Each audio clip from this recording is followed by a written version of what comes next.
If you are a Christian man who wants to conquer a compulsion to watch pornography, and if you have been struggling for some time without success, your problem might be that you aren't obeying a clear command of Jesus on this topic.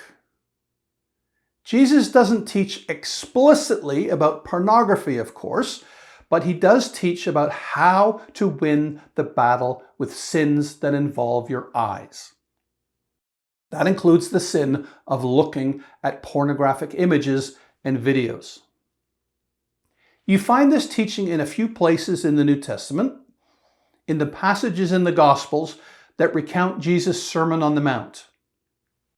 Here is what Jesus teaches as recorded by his disciple Matthew. You have heard that it was said to those of old, you shall not commit adultery. But I say to you that whoever looks at a woman to lust for her has already committed adultery with her in his heart. If your right eye causes you to sin, pluck it out and cast it from you. For it is more profitable for you that one of your members perish than for your whole body to be cast into hell. Jesus points to the part of your anatomy that causes you to sin, your right eye. Now, to Jews, the right hand denotes strength and the right eye is considered the more valuable.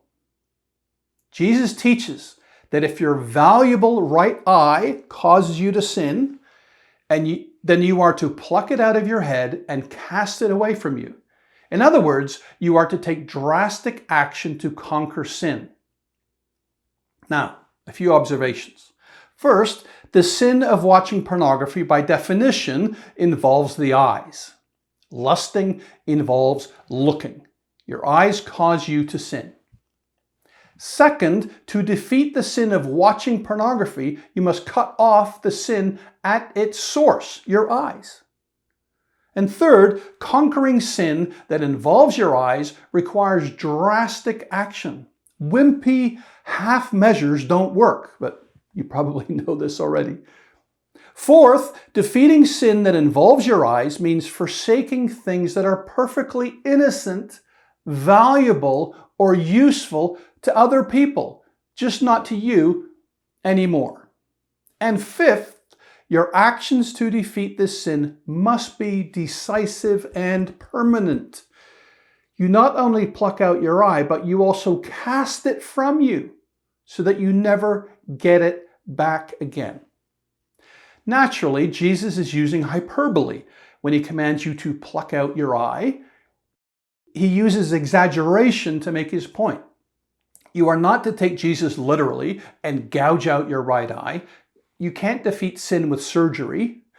But what you are to do is understand the meaning of what Jesus commands. Jesus wants you to know that conquering sins that involve your eyes requires drastic action that costs you something. Your right eye is the more valuable of the two. To pluck it out and cast it from you requires sacrifice. But you must get rid of things in your life that are not intrinsically bad, such as your smartphone and your cable TV subscription, in order to avoid sinning against God and sinning against your wife if you're married. If you are serious about never watching pornography again, forget half measures. Take drastic, decisive action today. Pluck out your eye and cast it from you. Now, people will think you're odd. They'll call you a fanatic and label you a legalist. Ignore them. Your eternal destiny is at stake.